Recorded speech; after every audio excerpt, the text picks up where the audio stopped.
Yan, good evening. So, tapos pag-aaralan din natin mga honorific forms and casual speeches. Ngayon, tingnan natin yung susunod na dialogue. Sa mga sumusunod na dialogue, may translation sa baba na English. Nakakatulong naman siya. Pero as much as possible, basahin niyo muna or bigyan niyo ng tuon ng pansin yung naka-Korean para mas masanay kayo.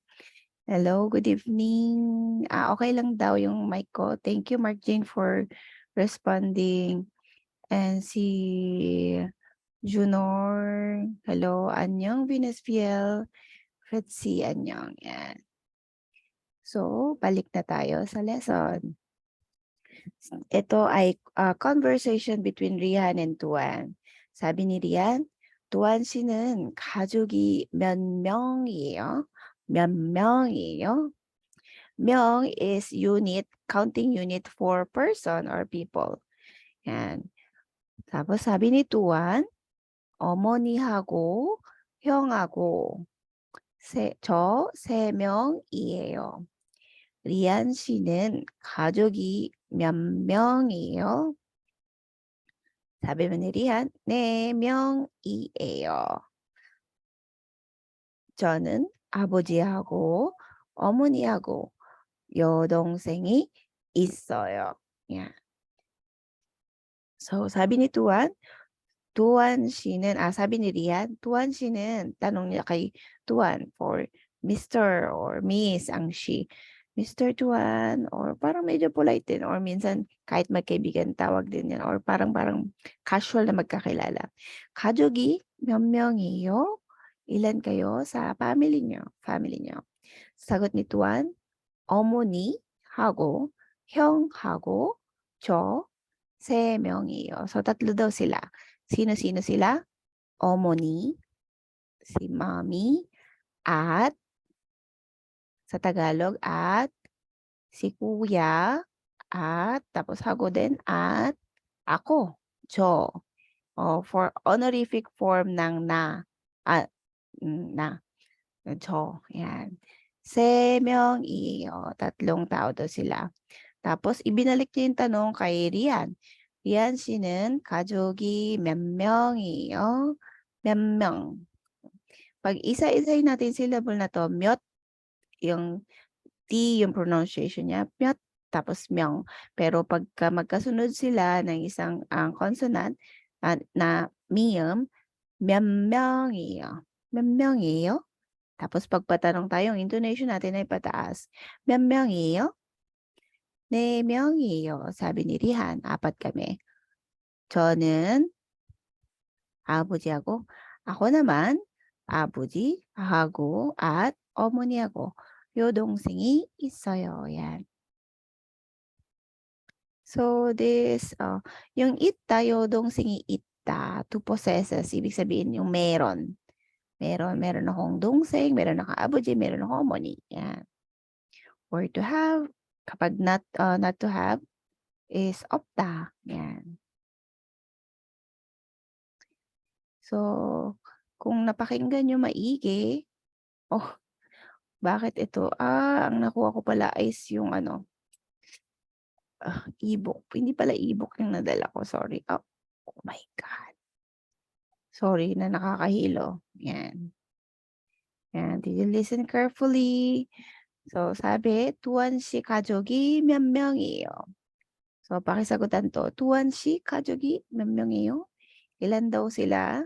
Hello, Sir Jade. Hello, Arnel.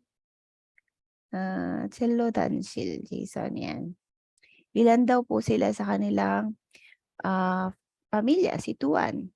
Paki-comment yung inyong sagot. Ilan daw po sila sa pamilya nila? Si Tuan ang tinatanong. So, quick na lang to para ma-replay din naman ng mga mag-review. So, yan. Sabi ni Tuan, 3명이요. Si Tuan, ang pamilya niya, 3 daw sila. Sino-sino sila? Si nanay, si kuya, at ako. Yun sabi niya. Tapos, tanong naman dito, 리안 씨는 동생이 있어요? Si Rian kaya meron ba siyang 동생 or nakababatang kapatid? Meron, 'di ba? Ano daw yung kapatid niyang nakababata? 여동생. Ibig sabihin, younger sister. 여자 stands for 여자 or babae. 동생 is nakababatang kapatid. Yan. So next tayo about family. There are various family appellation in Korea. Let's see how the appellation changes when you're a woman and or a man. So sa Korea, iba yung kung ikaw ay babae, iba ang tawag mo sa kuya. Kung ikaw ay lalaki, iba ang tawag mo rin sa kuya. Magdepende kung ang speaker ay babae o lalaki.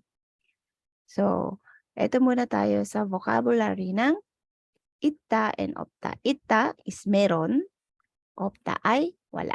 Yan. So, for example, 저는 여동생이 있어요. I have a younger sister. 저는 ako 여동생이 없어요. Wala daw siyang younger sister pero 누나가 있어요. Older sister. So, ang sabi niya nuna. So, ate ito, ate. Pero dahil nuna ang sinabi, ang speaker ay lalaki. Kapag ang speaker ay babae, ang tawag niya sa ate niya ay 언니. Tama po ba? Yeah, may 3, may 4. Yeah.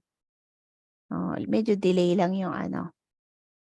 Medyo delay lang yung kanyang sagot. So, yan. Oh, susunod naman na expression. Manta, to be many or madami. Madami. 살다, or to live. Yan. So, example na sentence. ako, 가족이 많아요. I have a lot of family members. 가족이 많아요. Yan. Kapag i-translate natin to na literal sa Tagalog, marami akong pamilya. Pero yung expression na to, 저는 가족이 많아요, ibig sabihin ay maraming miyembro ang kanyang pamilya. So, next, 살다. 우리 가족은 베트남에 살아요. Saan daw sila nakatira? Ang pamilya niya? Sa Vietnam or Vietnam. 살아요. So, yung na to, dinidikit siya sa isang place noun. Nung nakaraan, pinag-aralan natin siya na dinidikit siya sa isang time noun. Dito naman, sa isang place. Place noun, which is Vietnam sa phrase na to. So, tingnan natin yung family. Paano ba sila tinatawag? Una, for general, para sa para sa babae and lalaki na speaker. Ang grandfather is 할아버지. 할아버지. Pag paisa-isang syllable siya, 할아버지. Pero dahil yung rear sinusundan ng vowel, nagiging R yung pronunciation niya. Kaya 할아버지. Next, 할머니. 할머니. Ibig sabihin, lola. Tapos si tatay, 아버지. 아버지. Repeat after me. Si nanay naman, 어머니. Good evening po, teacher. Late na naman. Pauwi pa lang. Pauwi. Kakasimula pa lang. Huwag ka mag-alala. So, ang if speaker, kung ang ako, kung ikaw ay lalaki, paano mo tatawagin yung kuya, yung ate, ikaw, kung yung asawa mo, nakababatang kapatid at nakababatang lalaki. Ito ay para sa mga lalaki na speaker. So, ang kuya ay 형. Ang ate ay 누나. So, kung ikaw yourself ang tawag mo sa asawa mo ay 부인 or wife, 부인. Pero ngayon, marami na rin gumagamit ng English term for a wife, pero Korean pronunciation, which is waifu, tawag nila. Yan. Tapos kapag nakababatang kapatid, 동생, kasi sister yung yo. Kapag lalaki, yung nakababatang kapatid, 남동생. Yan. So, ngayon naman kapagka, babae ka, ang speaker, ang tawag kay kuya ay "Oppa." Yan. Sa atin lalo na yung mga bago pa lang na nag-aaral ng Korean akala nila oppa is ano agad parang 'pag cute na lalaki oppa agad ang tawag. Pero it means talaga na kuya, yan, oppa. So kapag ate, 언니. 'Pag ako siyempre siyempre ang asawa mo or yung husband, 남편. Yan. Oh, sa mga nakababatang kapatid, parehas lang ang tawag sa kanila. 여동생 kung younger sister, 남동생 kung younger brother. So kung kayo ay magkaroon ng anak, ang tawag sa inyong anak na lalaki ay 아들. 아들. Yan. Sa inyong daughter, 딸. 딸. Yan. So actually ito, basic na family pa lang yan. Kapag kunyari yung 'di ba, actually yung 할아버지 saka 할머니, term lang siya actually sa side ng lalaki. Minsan ang tawag dito 친, dinadagdagan pa ng 친 para may, paano niyo mapagdi-differentiate yung sa father side tsaka mother side, iba pa ang tawag dun. Kapag father side, 친 할아버지, 친 할머니. 친 yata, 친, sorry. Yan. Tapos kapagka sa side ng mother ninyo, yung lola at lola niyo, kapag sa mother side yung lolo ang tawag ay 왜. May 왜 dito. 왜 할아버지. 왜 할머니. 왜 할머니. Oh, yan. Kapag yung sa lolo, lola mo siya sa mother side. Kapag father side, 친아버지, 할아버지, 친할머니. Pero minsan meron pa din yang mga tito at tita, ay naku. Para hindi kayo maloka, yan muna. Tsaka niyo na aralin kapag may pamilya na kayo dito sa Korea na ano, Korean ano yan, aralan. So, dito tayo. Yan, so yan wag niyo daw tignan yung ano, nasa taas. Dito muna tayo. Do not look at the appellation of the family members above. Tapos, try niyong sagutan yung tanong. Hello, John Torres. 안녕하세요. 그림에 맞는 단어를 보기에서 골라 놓으세요. So, ito yung mga pagpipilaan nating mga words or vocabulary. 아버지, 어머니, 할머니, 할아버지. So, na or ako, andito si ako. So, number 1, ano siya? Ano mo siya? Anong tawag mo sa kanya? Sa number 1, anong tawag mo sa kanya?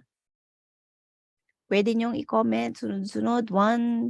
Number 1, sino siya? Number 2, sino siya? Number 3, and number 4. Comment your answers. Number 1, obvious naman sa picture niya, siya si 할아버지. Number 1, 할아버지. So, number 2, sino siya? Siya si 할머니. 할머니. Number 3. So, kung ikaw ito, syempre ito tatay mo siya, di ba? 아버지. 아버지. At siya naman, syempre ang natitira, si 어머니. Pero minsan, pinaiiksi siya na tawag sa kanila. Sa atin, di ba, may nanay, tatay, minsan tay, nay. Kadalasan ang tawag sa kanila is appa. Appa. Dad. Yan, appa. Kay 어머니, tawag sa kanya ay 엄마. Yan, ang tawag ng mga bata sa kanilang nanay at tatay para pinaiksi. 엄마 and appa. So, next naman na grammar yan, magaling. Magaling. Number 1. Yan. Maraming mga sagot. Si 할아버지 daw, sabi ni Jello Dalshin. Si Ian Jasper, sabi niya lolo, lola, tatay, nanay. In Korean. Yan. About si John Torres, "Ano nga sir, araw po kayo nagtuturo, gabi ngayon." Ako, si Radex, ngayon lang nag-live ulit, Tuesday kasi nag-promise ako na Tuesday magla-live ako. Kahit medyo masama pakiramdam ko. Tapos, Harmonia Puchi, "Hi po, Black Butterfly Mapailan." So next, ang grammar na susunod natin ay hago. Ito ay ginagamit bilang, pagko-connect ng dalawang, bagay or words na tra-translate in Tagalog na at. Oh, ito at ito, 'yan. So, in English, and, yan. Yan. So, puwede rin siya na kaparehas siya sa mga nakapag-aral na rin ng Korean ng, yung kwa tsaka wa. Parehas sila ng usage, pero ang pinagkaiba nila, ang hago, ginagamit siya sa speaking. Sa speaking lang siya.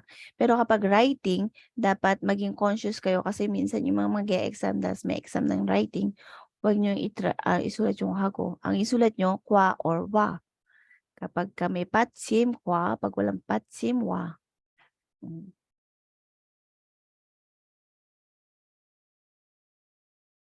So, dito tayo. "지금 뭐 해요?" 지금, ngayon. "뭐," ano, ginagawa mo. Anong ginagawa mo ngayon? "아침을 먹어요." Ibig sabihin kumakain siya ng breakfast. 아침, actually yung 아침 is umaga. 먹어요 is to eat. Hindi mo naman puwede sabihin na kumain ka ng umaga. Ibig sabihin nito nag-aagahan ka, yun ang ibig sabihin niya. So, anong kinakain niya? 빵하고 과일을 먹어요. Kumakain siya ng una, bread, pangalawa, fruits, 과일, 'yan. So, dalawang, noun ang pinagsama ng hago, 빵하고 과일을 먹어요. So, 지금 혼자 살아요? Ngayon ba, 혼자 alone ka bang naninirahan? Solo ka bang naninirahan? So, sagot niya, "아니요, hindi. 부모님하고 같이 살아요." So, yung hago puwede rin siyang and, at pinagdudugtong niya yung dalawang noun, puwede mo rin siyang, gamitin as with, 부모님하고. So, isa lang yung noun na nagamit, pero nilagyan mong 부모님하고 kasi automatic na yun na ikaw. So, 부모님하고, so with. I live with my parents, 'yan. So, ayun yung pigyo. Yung katulad ng sabi ko kanina, yung wa at kwa, parehas lang sila ng gamit. Pero ang pinagkaiba nila, ito sa speaking, ito naman sa writing ginagamit. Yan. Or formal situations. Yan. So, naintindihan nyo na ba kung paano ginagamit ang hago? So, try natin sagutan.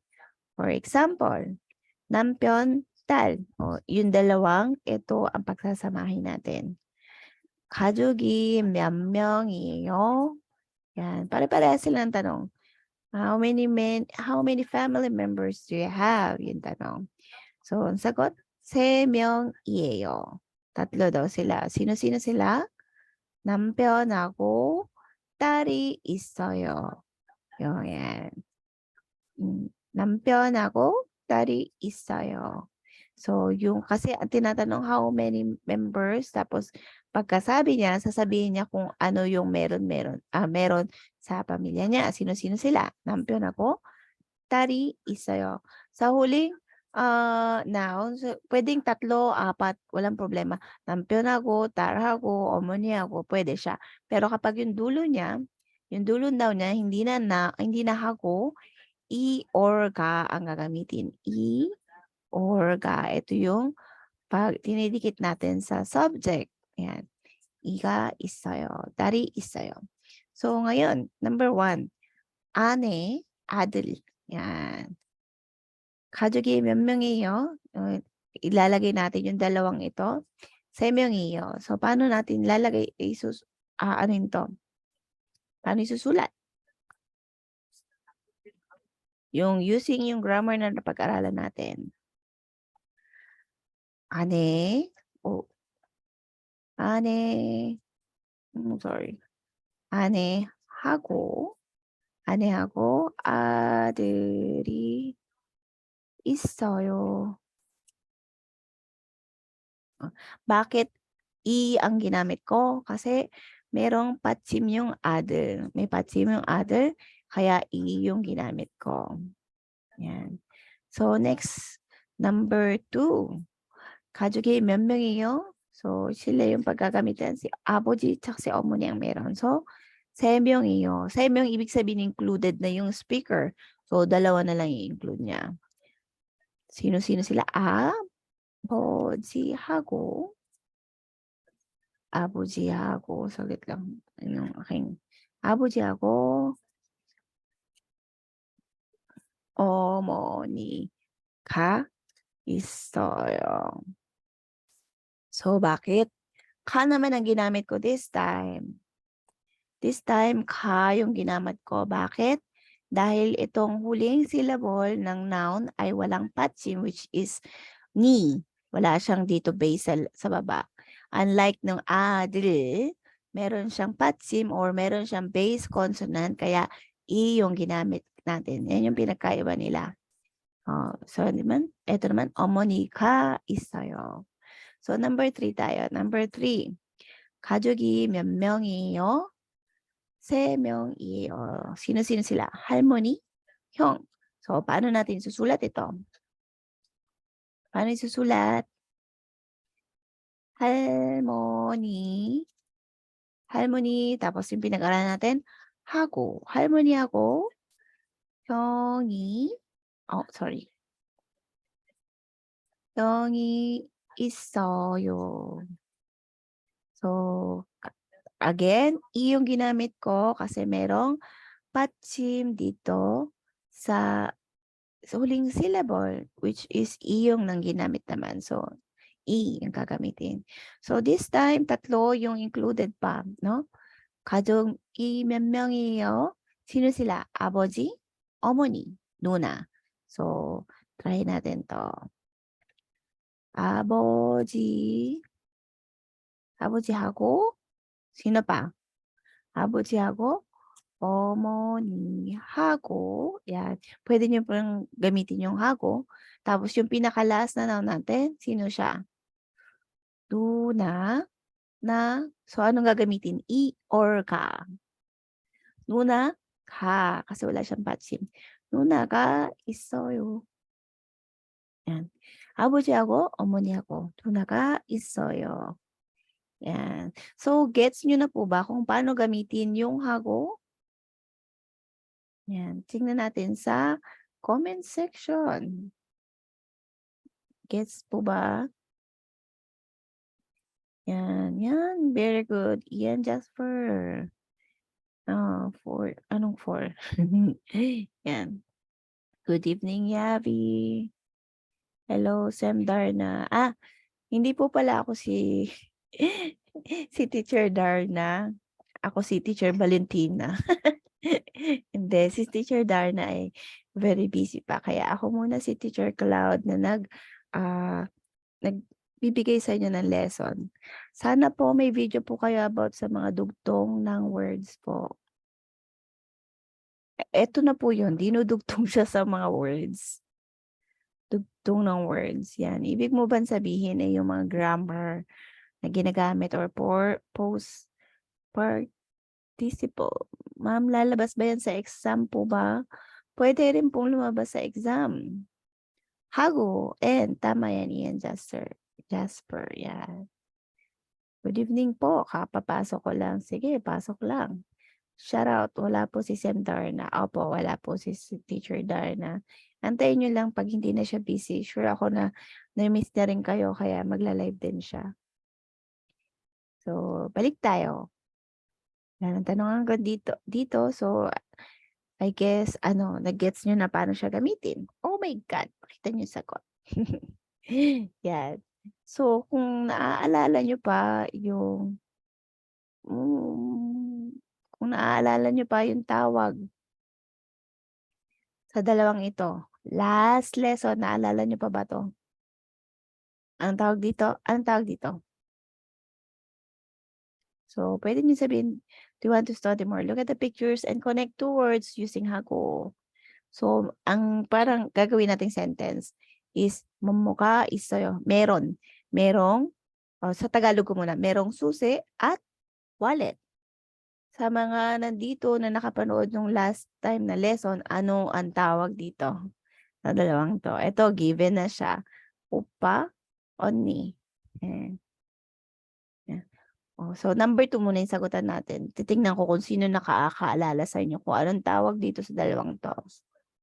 So dito, "오빠" kasi given naman na yung words, "오빠 하고 언니가 있어요." Yan.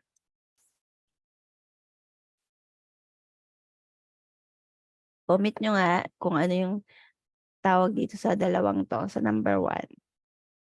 You'll see. Yoshi Balashi, cello 단신, 단신. 지갑. 오. 잘하는데. Mamaya. Very good ha. Siguro nakapanood sila. Chika. Ma'am, 'di ba meron po yung letter na nag-iiba yung pagbigkas dahil po sa magkasunod letter? Opo. Kaya, continue lang kayo sa panonood ng mga lesson namin kasi kalagitnaan nine-explain ko rin siya. Yan. Sino yan? Ulitin ko, ang dami pala nag-comment. 'Pag may patsim, sa 'pag wala, ka. Ibig sabihin mo ka Jasper. Good evening po, still watching po from Nueva Ecija, Edward Viterbo. Sorry po, typo. Okay, na-correct ko na rin. Si Ian sabi niya, Yossi? Yolse, yan, Yolse, yan. Sikap, Kawi, Kawe, Kawe, or ibig mo ba sabihin ay Kawi? Mark A. Sabanal, Kawi, walang Kawe na salita, pero merong Kawi. Ibig sabihin ay gunting. Teacher, saan po pwede makita yung ganyang sample question? Sample question. Andito. Andito sa lesson na 'to. Ito nga po palang gamit ko ay e-book po siya na pino-provide ng HRD Korea or EPS topic. Makikita niyo rin siya sa site nila. Meron din silang na self-paced na mga classes. Meron doon, po-promote ko na rin. Kasi meron din sila na e-class na naka-English. Ako yung teacher doon. So, pag niyo na lang, pagtiyagaan niyo na lang. At saka ito pala naka-record itong live na ito at i-upload ko rin siya sa YouTube ko na ano pang YouTube ko? Claudette Kang 1. Basta hanapin niyo na lang dun. Saan po pwede makinig? Tapos alin-alin po ba ang mga patsim? Ang patsim po ay isang, huling consonant ng isang syllable or yun yung nasa ilalim na consonant ng bawat syllable. Next, kung ganito ang mga tanong, siguro kailangan mong magbalik muna sa unang, mga basic. Mas basic pa dito. Ma'am, 'di ba meron po ba yung letter ng iiba? Yes, na ano ko na siya. 열쇠하고 지갑이 있어요. Very good. Pati spelling, tama. Ian, Jasper, copying. 잘하셨어요. 열쇠하고 지갑이 있어요. Yeah, very good. 잘하셨어요. Meron po kayo link, teacher.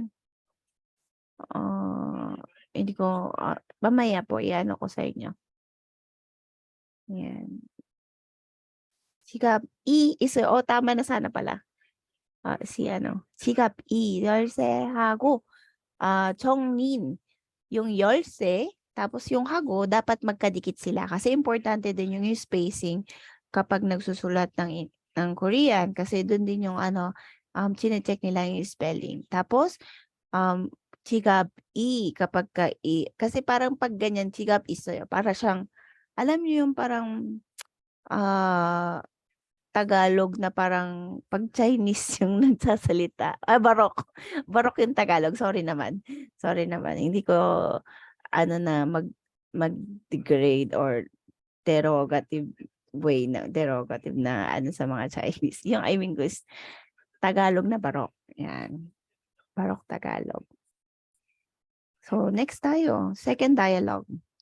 Ito ay pag-uusap din ni Tuan at Rian about their family photos. So, yan, pakinggan natin. Basahin natin, sabayan niyo ko or pagtapos ko magbasa, basahin niyo rin isa-isa. Si Tuan tsaka si Rian.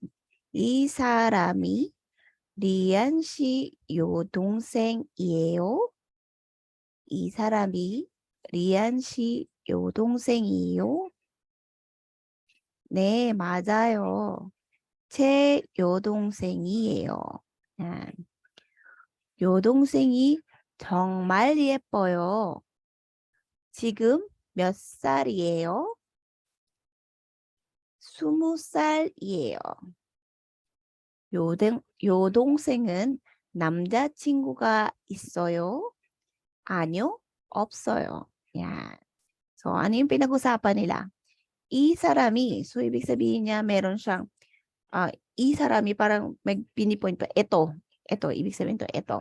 이 사람이 리안 씨 여동생이요? siya ba yung younger sister mo? Sabi niya, 네, 맞아요. Tama. ibig sabihin ng 제 is pinaiksi siyang 저희 or ibig sabihin aking. Aking younger sister. 여동생이 정말 예뻐요. 지금 몇 살이에요? napakaganda niya talaga. 정말. Napakaganda niya talaga. 지금 몇 살이에요? Ilan taon na siya? Sabi niya, 20살. 20 is 20. 20. Ito yung Sino-Korean. Ay, hindi. Hindi, sa ano siya. Ito ay native Korean na counting units. Sumul. Actually, sumul siya, pero kapag dinidikit siya sa age, naging sumu lang. Sumu-sal-iyo. Excuse me. 여동생은 남자친구가 있어요. Does she have a boyfriend? Sabi niya. Sabi niya, a니요, 없어요. Mukhang si Tuan interesado pa sa kapatid ni Rian. So kayo, minsan, lalo na sa mga lalaki dito, kapag may ganyan kayong kaibigan, nagkakaroon ng interes sa mga kapatid niyang babae. Usually, kung kayo yung lalaki or kahit babae, pag anong feeling nyo kapag may nagkakagusto sa kapatid nyo? Ako dati, naalala ko parang sinasabihan ko, sigurado ka? Siyempre gano'n yung magkapatid minsan, 'di ba? Parang hindi ka or minsan hindi ka boto dun sa kaibigan mo or minsan wala kang tiwala sa kapatid mo. Sigurado ka gusto mo 'to, 'yan. May pa side ano lang, comment lang si teacher. 'Yan. Sino-sino sila? Check ko lang uli yung mga nandito, mga comment ninyo. Salamat po sa pag-live, ma'am, from City of Ilagan, Isabela. Hi po watching from Changwon. Ma'am, wala bang exam sa EPS ngayon? Hindi ko po sure. Paki-check na lang yung page nila. 열쇠하고 지갑이 있어요. Yan.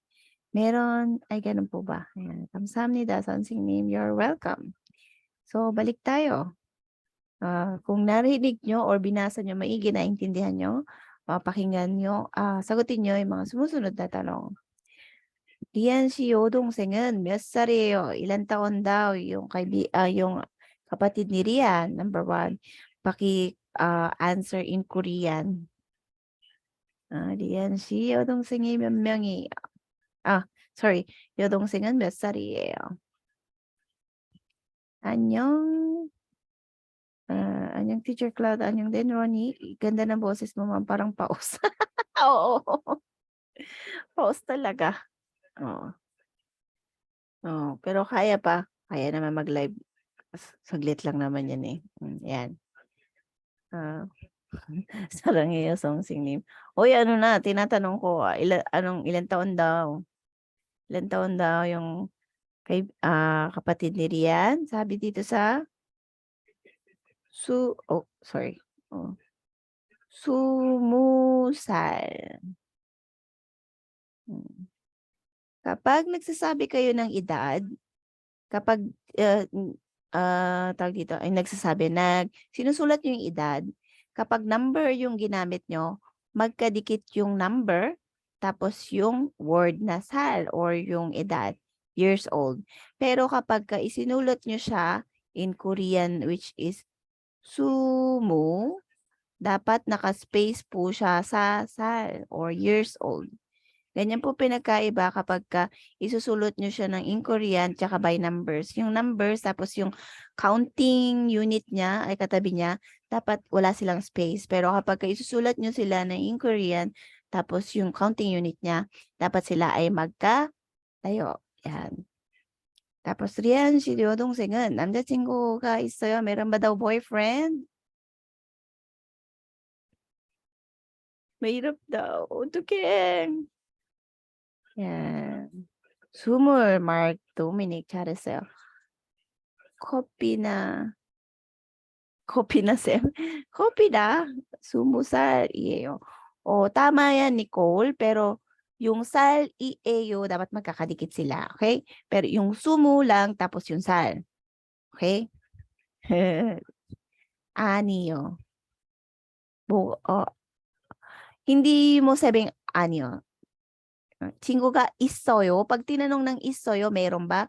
Ang isasagot mo lang, 있어요 or 없어요. Meron o wala lang. Kasi pag anyo, sinagot mo ng anyo, hindi po. So, ang word naman na, may boyfriend ba siya? Hindi po. Di ba? So, kaya dapat ang sagot nyo dito ay 없어요. Kapag mga tanong ay 있어요 or 없어요, yun lang ang sagot nyo. 있어요 or 없어요 lang. 나이 묻고 대답하기. Paano magtanong ng ang edad. 바사hin lang natin. 민수 씨 아들은 몇 살이에요? 3살이에요. Yan. Sundan niyo lang yung pagbigkas ko or pagbasa. Andito naman na yung translation. 민수 씨는 나이가 어떻게 되세요? 32살이에요. So, kapag, anong pinakaiba? 몇 살이에요? 나이가 어떻게 되세요? Ito yung honorific form or mas formal na pagtanong ng ilang taon. Kasi ito, ang tinatanong kasi is yung adult or yung anak na lalaki. Kaya pwede mo sabihin, 몇 살이에요? Yan. Pag mas bata sa inyo or kaibigan, pwedeng tanong ng 몇 살이에요? Kapag mas matanda, tingin nyo mas matanda sa inyo or mas senior sa inyo, 나이가 어떻게 되세요? So, tandaan yung phrase na yan. Parehas lang sila. 몇 살이에요? 나이가 어떻게 되세요? Yan. So, kapag as in mas matanda, obvious naman na lolo or lola na siya. Yung 나이, yung word na 나이, honorific form niya is 연세. So, paano siya itatanong? 아버지는 연세가 어떻게 되세요?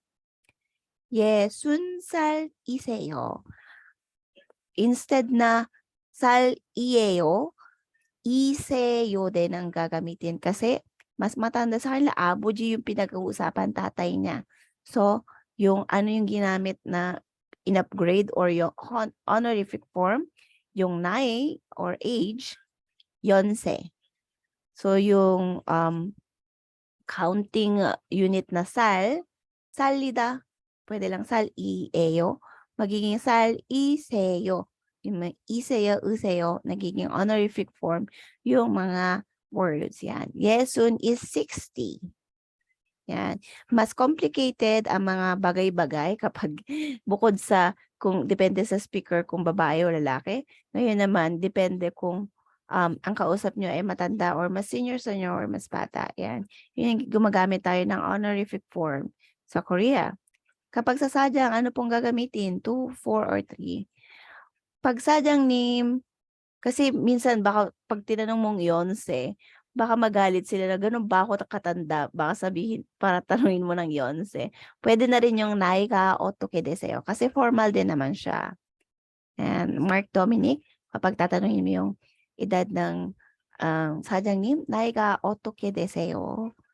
Pero actually parang, Hi Ate Love, na-miss kita, na-late ka nga. Yan. 늦어서 죄송합니다. Yan. Asan na ba ako? Ayan. Kapag yung, actually dito parang medyo excuse din siya or hindi ba excuse, parang medyo hindi man gano'n ka-rude, pero parang hindi masyadong tinatanong yung edad. O parang ayaw din nila na tatanong ng edad. Ayan. Pero kung kailangan, kung kunyari, ano siya, for mahalagang information or baka mamaya interviewer ka, di siyempre kailangan din siya. Nahiga 어떻게 되세요? And yeah, there are several expressions used for asking about someone's age. Yan, explain ko na siya kanina. So, sa second set of vocabulary na tayo, sa pangalawang set na tayo. About looks and personality. Yan, sa inyong itsura. Yan. At saka, katangian. So, 예쁘다, to be pretty. To be pretty daw. Pretty. 멋있다, or cool. Actually, 멋있다, parang pogi. O minsan din yung babae may ginawa na parang ang cool niyan, para kaya 멋있다. Pwede rin siya sa babae minsan kapag may cool siyang ginawang bagay. Kaya 멋있어. So, try natin gamitin sa isang sentence. 요 동생이 정말 예뻐요. 예쁘다. Yan. Yung root word niya is 예쁘다. Pero naging 예뻐요. Bakit naging ganon? Kasi yung oyo, yoyo. Yan. Ito yung mga ending grammar na ayo or oyo. Oyo. Sa case ng 예쁘다, nawawala yung napapalitan ng o. Kasi maggagawa ako ng separate video about irregular Yan. Yung magiging oyo. Kaya nagiging yepoyo. Kasi ang mga huling consonant na ginamit sa huling syllable ng word, kapag a or o, nagiging ayo yung idinidikit. The rest of it, nagiging oyo. In case lang sa da, nawawala yung tapos napapalitan siya ng oyo. Kasi, mahirap explain dito, masyado mahaba. Basta yung word na 예쁘다, nagiging 예뻐요. Yan. So, for the word 멋있다, to be cool, 제 남자친구가 멋있어요. Oyo yung dinikit dahil ang huling ginamit na vowel sa huling syllable ay E. Yan, E. So, kaya naging oyo yung dinikit. 제 남자친구가 멋있어요. So, yan na, naibabalik ko pa kayo at naituturuan ko pa kayo kung paano magkabit ng ayo at oyo na grammar. Next naman, 키가 크다. mataas, matangkad. 키가 작다. 키 is height. 작다 is short. 크다 is malaki. Yan. So, basahin natin. 제 친구는 농구 선수예요. 키가 커요. 농구 basketball 선수 player. Usually naman pagka basketball player matatangkad, di ba? 키가 커요. Next, my friend, 이 아이는 5살이에요. 키가 작아요. 이 아이는 5살이에요. 키가 작아요. So, ito, yung word din na 크다, yan. din siya, kaya naging 커요. So, 작다, naging 작아요. Kasi ang huling vowel na ginamit sa huling syllable niya ay a. Yan. Kapag a at o, nagiging ayo yung dininikit. So, next natin. 날씬하다, payat. To be skinny. 뚱뚱하다 or mataba.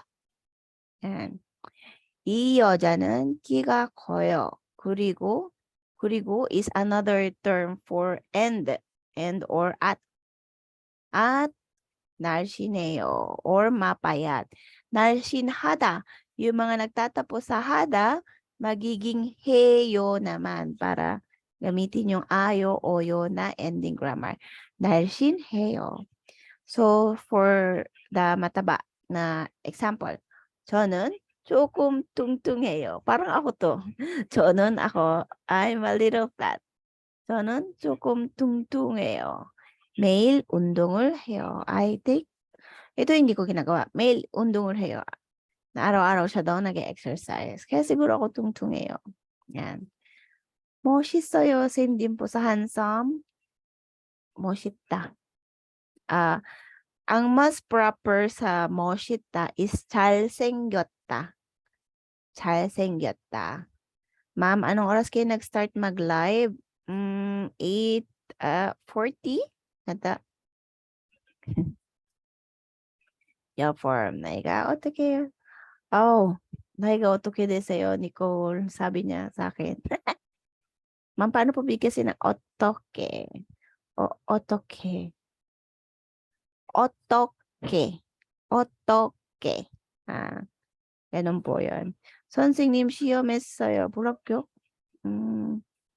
시험을 봤어요. 시험을 봤어요. 불합격. Anong 시험 kaya ito, Ate Lab? Yan. Aral lang konti pa. Kaya marami namang next time. Yan. So, next tayo. So, ano pa ba yung ibang katangian? 재미있다. To be interesting. Or parang minsan, 재미있다 parang funny or masayang kasama. 재미있다. Ganun din yung pagde-describe sa 재미있다. 친절하다 is to be kind. 재미있다. Tingnan natin yung example. 영화를 봐요. 아주 재미있어요. ibig sabihin, very funny or very interesting or maganda yung movie. 아주 재미있어요. 영화, movie. So next, 수피카 씨는 친절해요. 수피카 is kind. 할아버지를 도와줘요. And same sa picture. Next naman, 똑똑하다 or be smart, intelligent. 똑똑하다. Next, 활발하다, to be outgoing or active. Yan. 제 동생은, example, 제 동생은 똑똑해요. 수학을 잘해요. 수학 is math. 잘해요 is good. ibig sabihin, magaling siya doon. So next, 저는 활발해요. Ako ay active, outgoing, 활발, active. 운동을 좋아해요. Yan. Gusto niya ang pag-exercise. Next, 얌전하다. Actually, introvert, minsan may connotation tayo sa introvert na medyo negative characteristic siya, di ba? 얌전하다 is mas siya na mas tahimik, mahiyain. It is more 얌전하다. Very calm lang siya actually. 얌전하다 is parang hindi naman siya may negative na connotation unlike introvert, no? And introvert yung as in parang hindi na nakakausap ng ibang tao, di ba? 부지런하다 ibig sabihin masipag. Masipag in Tagalog. So, tingnan natin example. 동생은 얌전해요. 책 읽기를 좋아해요. 봐봐. 동생은 얌전해. Ibig sabihin parang calm lang siya na tao, kalmadong tao lang siya. Chill lang siya na tao, chill lang. 책 읽기를 좋아해요. So, gusto niya yung nagbabasa lang ng libro. Next, si Rian. 리안 씨는 낮에 일해요. 밤에 공부해요. 아주 부지런해요. Si Rian ay nagtatrabaho sa umaga, sa gabi naman ay nag-aaral. Siya ay napakasipag. Katulad ninyo, pagtapos niyo magtrabaho sa umaga, ngayon nandito kayong gabi, kasama ko at nag-aaral, di ba? Sabi ni Ate Lab, KFP Wow. 중급일. Oh my God, isa lang. Okey. Pero alam ko naman kapag ka nag-exam ka ng exam for level test or yung nakapagklase ka na tapos mag-e-exam, kung uulit ka sa susunod is parang 40 points na lang yata ang kailangan para makapasa. para makasunod ka ng level. Yan.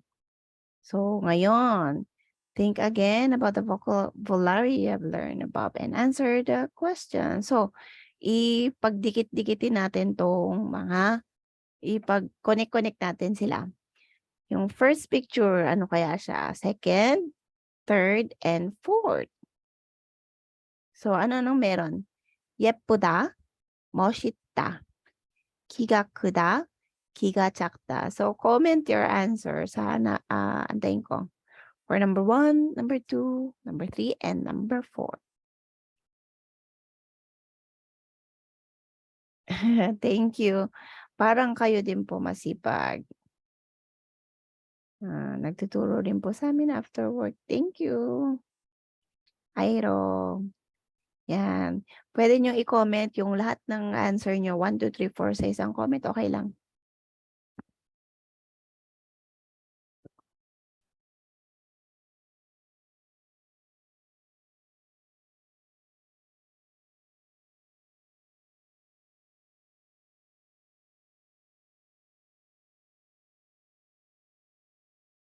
So, sagutan na natin.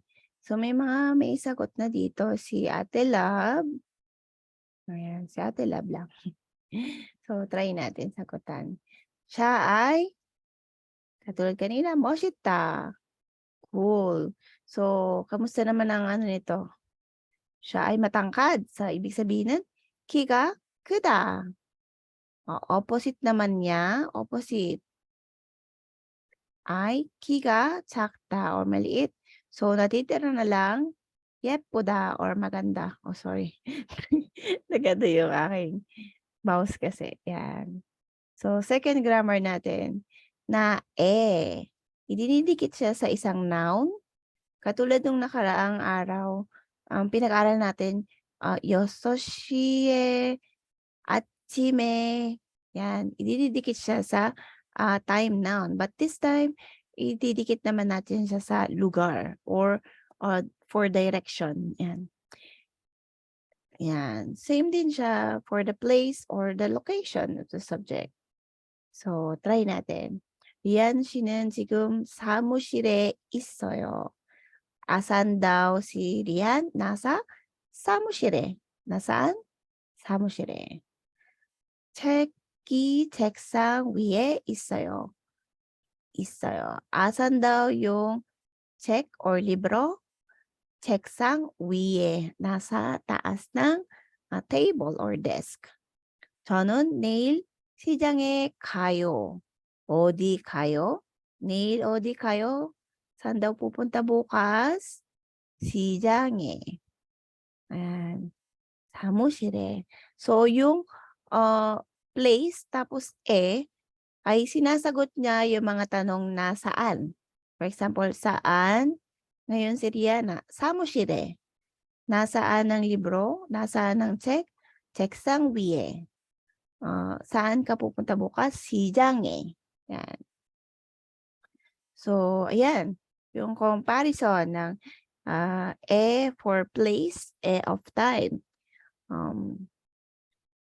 So, madali naman naiintindihan, hindi na kailangan mahabang explanation. Parehas sila ng gamit. Tinuturo mo kung anong oras, 시에, 6시에, 아침에, 저녁에. Pwede mo namang sabihin ng kapag place, saan? 식당에. Anong meron? 사람이 많아요. Saan maraming tao? 사람이 tao, tapos 많아요, madami. Saan maraming tao? 식당에. Yan. 일이 끝나요. anong oras, kailan matatapos yung trabaho? 일이 끝나요. 6시에. Yan. So, naintindihan na ba yung gamit ng So, try natin sagutan yung mga sumusunod. Yeah. For example, 두한 씨는 어디에 있어요? 아산 si 두한?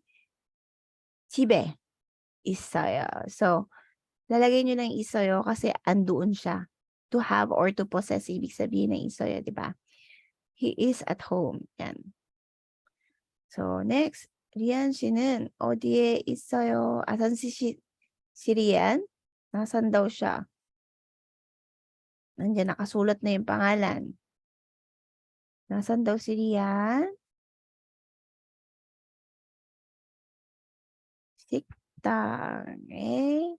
Isoyo. Yan. Nakasulat, 식당, di ba?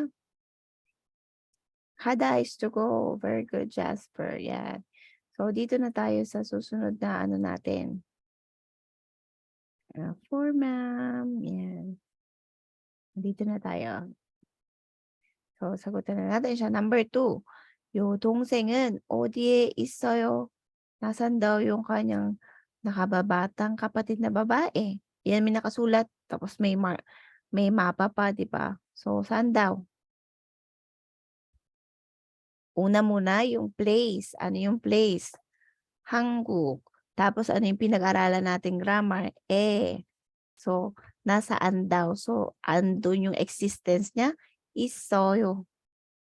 한국에 있어요. Next. pangatlo naman, 형은 어디에 살아요? So, ang tanong kasi, kanina, bakit iso yung ginawa ko? Kasi ang tanong niya, 어디에 있어요? Asan siya? 있어요. So, kapag ganito, 살아요. So, yun din naman yung ilalagay nyo dito sa dulo. 뭐뭐에 살아요. 형은 어디에 살아요? So, una yung place. Ano yung nakalagay na place? Makikita nyo. Vietnam. Yan. Yung place muna, tapos yung pinag-aralan natin, 살아요. Or nakatira. nakatira sa Vietnam. 베트남에 살아요. Number 4, 누나는 어디에 가요? Saan pupunta? Si Nuna. Sa una yung place. Saan yung place? Nakalagay dito ay 회사 or sa company. Tapos yung tapos kayo. Yan. Kasi yun yung tanong, saan pupunta? So, 회사에 가요. So, tingnan natin yung mga comment ninyo. Yan, sabi ni Airo, 식당에 있어요. Yan, for number 1 siya. Tapos si Ian, Korea, siguro sa number 2 ito. Yan. So, sunod na tayo. Yan. So, another expression for, dagdag kaalaman sa inyo. 입이 짧아요. Ito is parang, yung useful expression siya or parang, 관용어 뭐죠? Included siya as 관용어 ang tawag sa kanila or yung yan. So literally, isa-isahin muna natin. Ibig sabihin yung lips or mouth. 짧아요. Ibig sabihin 짧아. Maiksi. Maiksi. Ibig sabihin maiksi ang bibig. Parang literally maiksi yung bibig. So ano bang ibig sabihin nito? Ibig sabihin ng maiksi ang bibig or ibig 짧아요 is pihikan. Pihikan sa pagkain. I'm picky. Yan. Pihikan sa pagkain. So pwede niyo sabihin yon kapag may taong pihikan or kayo mismo yung pihikan. For example, 리안 씨는 음식을 갖고 고생하는 것 같아요. 네, 입이 짧아요. Yan. Kasi meron kasi siyang hindi tinatanggap ng sikmura or hindi bagay sa kanyang panlasa. Kaya picky siya or pihikan siya. Kaya 고생하다, ibig sabihin na having hard time kapag sa mga pagkain. Kasi nga, mapili siya or pihikan siya sa pagkain. Yan. So, pasay sa activity. Ito, try natin sagutan ito. 알맞은 말에 check 하세요. So, 가족이, sorry. Ito ay kailangan pala ng listening na wala tayong audio. So, dito lang tayo sa culture. 높임말과 반말. 높임말 from the word na 높다. So, itinataas. So, ibig sabihin ito honorific siya. 반말 or casual speech. 반말 yung ginagamit niyo sa kaibigan niyo o sa mas bata sa inyo. So, honorific form, "어디 가세요?" Saan po kayo pupunta? Sa atin naman kasi ang honorific form natin is meron lang po. Pero sa Korea, the word itself is nag-iiba or dinadagdagan siya minsan ng "seyo" for the sum of the verb. So, "어디 가세요?" Kapag kaibigan mo, "어디 ka?" "어디 ka?" Or mas bata sa inyo or anak ninyo, "어디 ka?" Kapag mas matanda sa inyo or senior ninyo, "어디 가세요?" Yan. Kapagka, katrabaho nyo or senior ninyo or ano, kumawoyo. Mayo, kumawoyo. Kapag kaibigan mo lang or yung mas bata sa'yo, kumao, kahit wala na yung yo. Yan. So, isa-isahin natin. Practice na rin ito sa inyo na magbasa, no? Check nyo na lang yung ibig sabihin niya dito. Yan, in English. 한국어에는 높임말과 반말이 있습니다. 보통 자신보다 나이가 많은 사람에게 높임말을 사용합니다. 그리고 자신보다 나이가 어린 사람에게는 반말을 사용합니다. 하지만 자신보다 나이가 어려도 처음 만난 사람이나 별로 가깝지 않은 사람에게는 높임말을 사용하는 것이 좋습니다. Yan. Maigi pa rin na hindi nyo masyadong close or yung first time nyo lang na ma-meet na tao kahit na mukhang mas bata sa inyo, mas maganda pa rin na 높임말 or honorific form yung ginagamit ninyo. Honorifics. So, tuloy natin. 한편, on the other hand, 자신보다 나이가 많아도 아주 가까운 사람에게는 반말을 사용하기도 합니다. On the other hand, paminsan-minsan, gumagamit pa rin tayo ng 반말 or yung 반말 nga, ano ba casual, sa napakamalapit, 아주 가까운 사람에게. Kahit mas matanda sa akin. So, ganito yon. Yung anak ko sa akin, minsan 반말. Ganon. Or minsan tayo, casual din tayo magsalita sa mga nanay natin or magulang natin. Yan. Kahit mas matanda siya sa atin. So, ano pa ba yung iba? Honorific form, ne or ye. Pag casual form, minsan sa message yan, yes means yes. Anyo or ani, tapos meaning ay no. 높임말 고마워요. 고마워, meaning thank you. So, nasa right side yung mga 반말 or casual form. Honorific form yung nasa left. 미안해요, 미안해. I'm sorry. Actually, mas mas mataas pa sa 미안해요 yung 죄송해요. 죄송합니다. Mas honorific yan. Yan. 있어요? 있어. I have it. 먹어요? 먹어. Eat. 자요? 자. Get to sleep. So, meron pa dito minsan yung ginagamit kapag mas matanda yung subject natin. So, sa susunod na lesson na yon. Pakinggan. So, tingnan natin kung naintindihan ninyo. Meron pa bang mga comment yan? 식당이 있어요. Yan. Same lang naman. So, dito tayo. 빈칸에 알맞은 말을 쓰세요. 한국어는 높임말하고 뭐뭐이 있습니다. Ano daw meron? Yan ang pag-aralan natin. Honorific at saka casual form. Ano ibig sabihin ng casual? Ay 반말. Okay, 반말. Next naman. 네, 얘의 반말은 anong 반말 or casual form ng 네 or ye? Naalala nyo ba? Tama, Iro, na 반말 ang sagot. Number 2 na tayo. 네 or ye 반말은 땡땡입니다. Anong tawag? Anong katumbas ng ye or ye sa casual form? Ito ay, minsan sa message ay, ganito sabi, di ba? Ganyan. Yan. 미안해, 높임말은 땡땡땡입니다. So, anong sagot dito? So, ano naman ang honorific form ng miyane? Ang easy lang, di ba? Okay, tama yan, Airo. Sorry. Yan. Eh, so, easy, di ba? Easy. Yan. So, ngayong lesson natin ay hanggang dito na lang today. Thank you sa lahat ng nag-stay hanggang end. So, see you again sa susunod na live kapag hindi busy si teacher. Bye-bye. Thank you.